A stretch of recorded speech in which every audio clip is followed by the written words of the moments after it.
तो फ्रेंड्स, कैसे हैं आप लोग। फिर से स्वागत है आपका एक और कमाल के वीडियो में, जिसमें मैं एरो सीजन 1 एपिसोड 16 की कहानी से आपको रूबरू कराऊंगा। फ्रेंड्स, इसके पहले के सारे एपिसोड को मैंने बहुत ही अच्छे तरीके से अपने चैनल पर एक्सप्लेन कर रखा है, जिसका लिंक आपको डिस्क्रिप्शन, आई बटन या फिर इस वीडियो के एंड स्क्रीन में मिल जाएगा।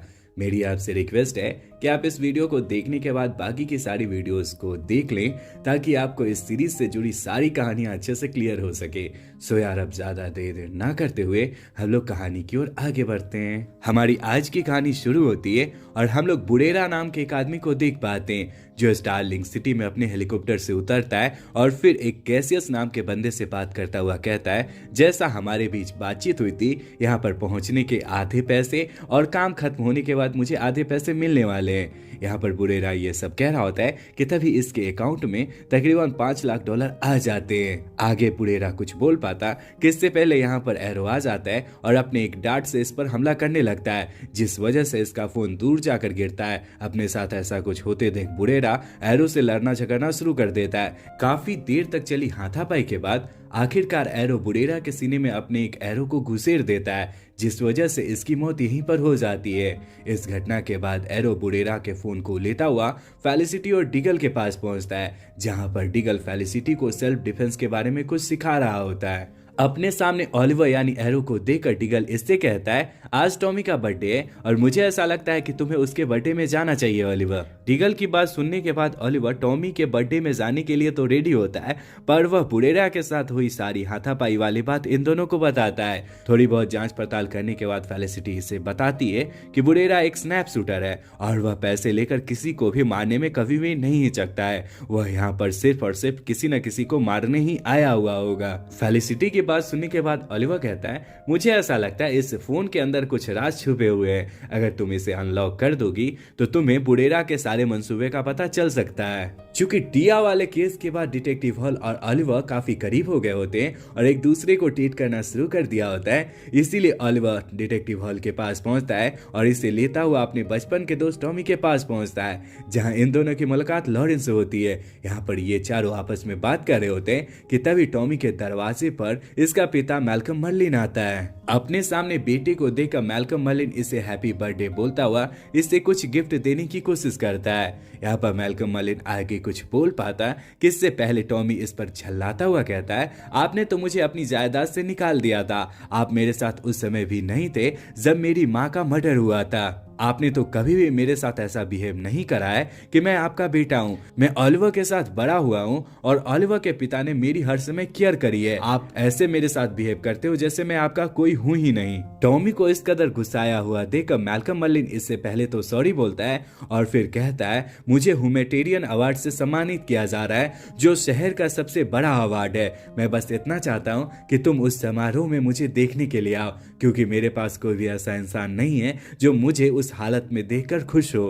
अपने पिता को इस कदर रिक्वेस्ट करता देख टॉमी का दिल नहीं पिघलता और वह ह्यूमैनिटेरियन अवार्ड वाली टिकट को जमीन पर फेंकता हुआ यहाँ से अपने कमरे में चला जाता है। आगे हम लोग फेलिसिटी, डिगल और ओलिवर को एक साथ देख पाते।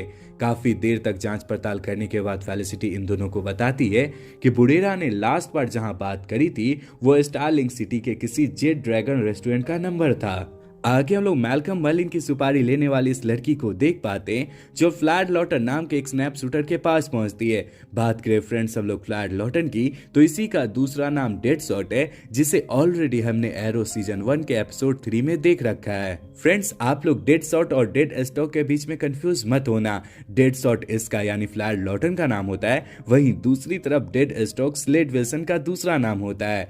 फ्लैट लॉटन यानी डेड शॉट पेशे से एक स्नैप शूटर होता है, वहीं दूसरी तरफ स्लेड विल्सन यानी हमारा डेड स्टॉक पेशे से एक मिलिट्री का आदमी होता है। इन दोनों की सिमिलरिटी ये है कि ये दोनों सुपर विलन या फिर एंटी हीरो है, जिनकी बार बार झड़प एरो या फिर बैटमैन से हो रखी है। चूंकि थर्ड एपिसोड में एरो ने फ्लैट लॉटन को घायल कर दिया था, इसीलिए यहाँ पर फ्लैट लॉटन यानी डेड शॉट शुरू में मैल्कम मर्लिन की सुपारी लेने के लिए तैयार नहीं होता, लेकिन इस लड़की के द्वारा बार बार जिद करने पर वह राजी हो जाता है। टॉमी के बर्थडे के दिन मैल्कम मर्लिन के आ जाने की वजह से टॉमी ने अच्छे से अपना सेलिब्रेशन नहीं किया था।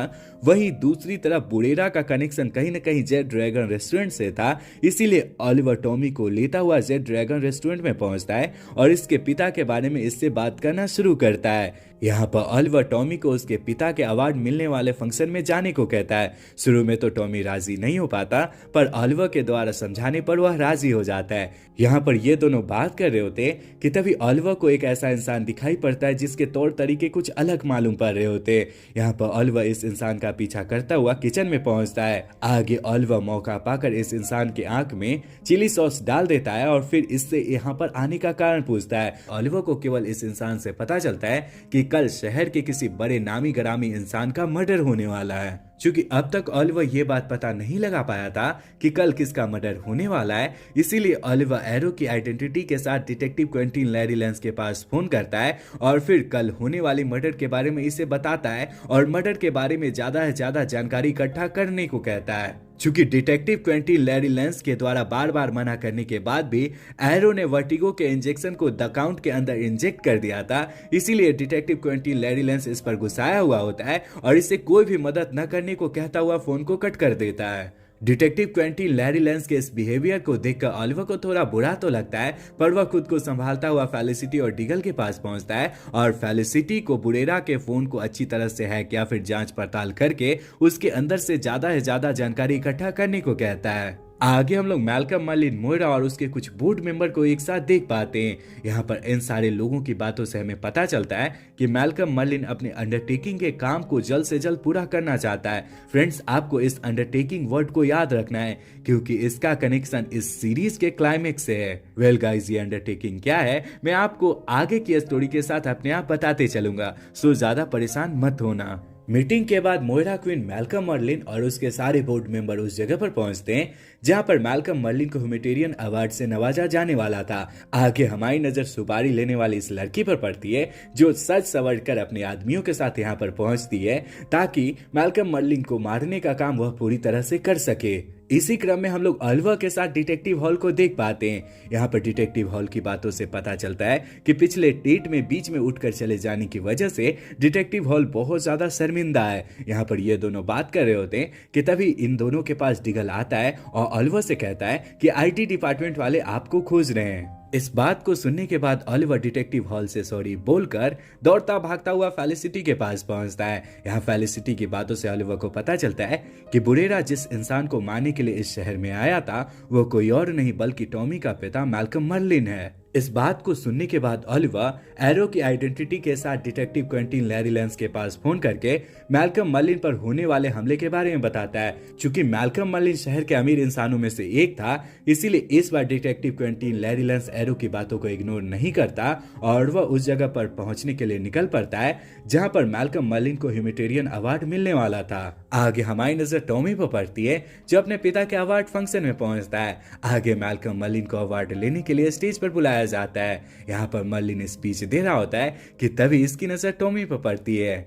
अपने बेटे को सामने देखकर मैल्कम मर्लिन काफी खुश होता है और अपना स्पीच कंटिन्यू करता है। स्पीच खत्म होने और अवार्ड को लेने के बाद जैसे ही मैल्कम मर्लिन स्टेज से नीचे उतरता है, यह लड़की अपने पास पड़े हुए रिमोट से यहाँ का फायर अलार्म ऑन कर देती है, जिस वजह से यहाँ पर अफरा तफरी मच जाती है। और इसी मौके का फायदा उठाकर इस लड़की के सारे दोस्त मैल्कम मर्लिन के सारे बॉडीगार्ड पर हमला करके उसे मार डालते हैं। अपने सामने बॉडीगार्ड को मरता हुआ देखकर मैल्कम मर्लिन को उसके बेटे टॉमी की चिंता होने लगती है, जिसके बाद वह टॉमी के पास पहुंचता हुआ टॉमी को लेकर यहाँ से दूर जाने लगता है। इसी क्रम में ऑलिवर एक तरफ एरो बनकर तो दूसरी तरफ detective Quentin Larry Lance detective Hall के साथ अवार्ड फंक्शन में पहुंचता है। टॉमी को साथ लेकर मैल्कम को भागता हुआ देखकर कुछ बंदे इसके पास आते हैं और इन्हें मारने की कोशिश करते हैं। यहाँ पर मैल्कम अपने तेज दिमाग और अपने फुर्तीले शरीर को यूज करता हुआ इन दोनों को मौत की नींद सुला देता है और फिर टॉमी को लेकर ऊपर वाले फ्लोर पर पहुंचता है जहां पर एक एग्जिट था। आगे हमारी नजर एरो पर पड़ती है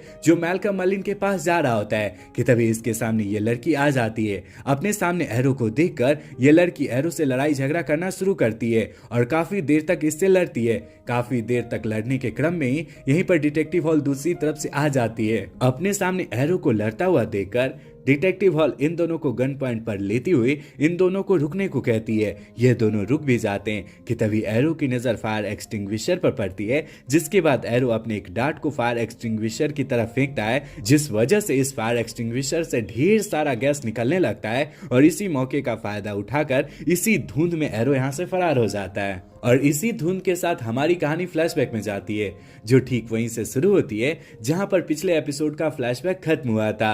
चूंकि स्लेड विल्सन के घाव को ऑलिवर ने जड़ी बूटी से ठीक कर दिया था, इसीलिए एक दूसरे की मदद करने के लिए ये दोनों एक दूसरे को थैंक यू बोल रहे होते हैं कि तभी ऑलिवर की नजर प्लेन में खराब पड़े रेडियो कम्युनिकेशन डिवाइस पर पड़ती है। इस डिवाइस को देखने के बाद ऑलिवर कहता है, मेरे पिता को रेडियो कम्युनिकेशन डिवाइस बनाना आता था। कभी कभी जब उनके प्लेन की रेडियो कम्युनिकेशन डिवाइस खराब हो जाती थी तो मैं उनके साथ बैठकर रेडियो कम्युनिकेशन डिवाइस को सही करा करता था।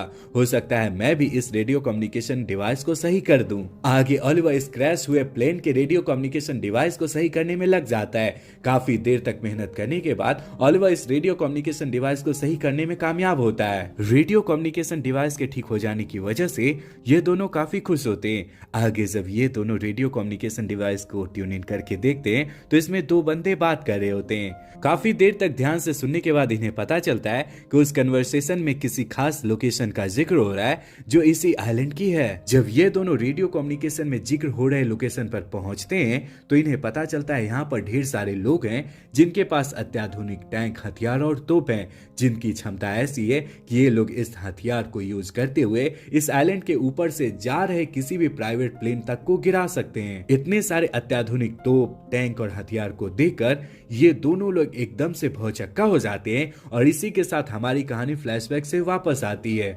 जहां मैल्कम मर्लिन टॉमी को लेता हुआ उस फ्लोर पर पहुंचता है जहां के सारे शीशे बुलेट प्रूफ होते हैं। यहाँ पर टॉमी अपने पिता से कुछ बात करने की कोशिश करता है कि इसी क्रम में हम लोग फ्लैड लॉटन को देख पाते हैं जो इनके शीशे पर एक बम से वार करता है, जिस वजह से इनका शीशा पूरी तरह से तहस नहस हो जाता है। और इसी मौके का फायदा उठाते हुए फ्लैड लॉटन यानी डेडशॉट मैल्कम मर्लिन पर लगातार हमला कर देता है, जिस वजह से घायल होता हुआ मैल्कम मर्लिन जमीन पर गिर पड़ता है।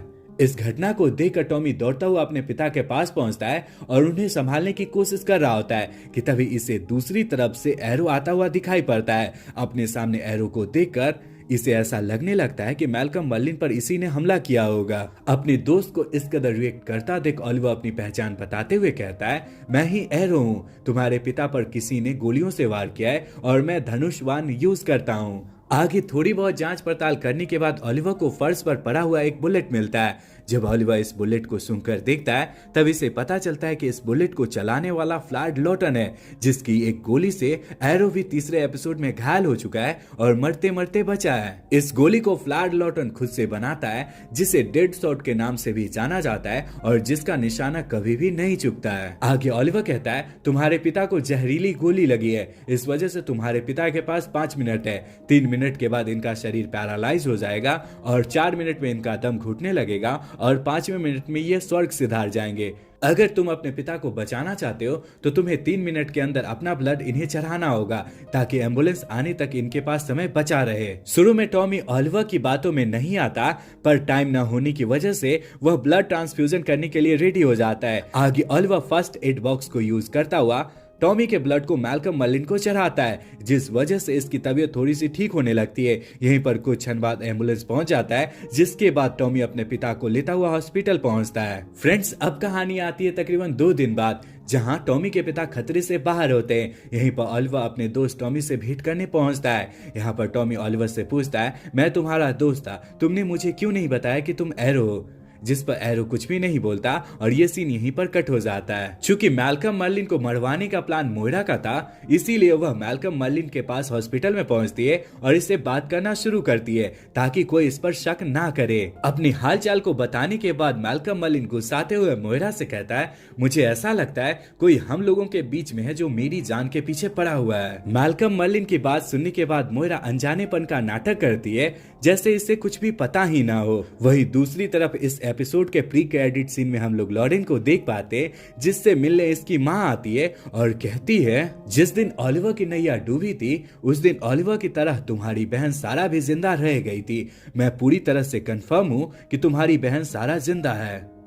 वहीं दूसरी तरफ मिड क्रेडिट सीन में हम लोग इस लड़की को देख पाते हैं जो किसी वैन पर हमला करके फ्रैंक वटनाली के बारे में पूछती है और इसी के साथ ये एपिसोड यहीं पर खत्म हो जाता है। फ्रेंड्स, ये लड़की कौन है इसके बारे में आप अगले एपिसोड में जानोगे। अगर आप अगले एपिसोड को देखना चाहते हो तो कमेंट में नाइस या नेक्स्ट लिख देना, मैं अगले दिन इसके अगले एपिसोड को लाऊंगा। सो यार, ये वीडियो यहीं तक था।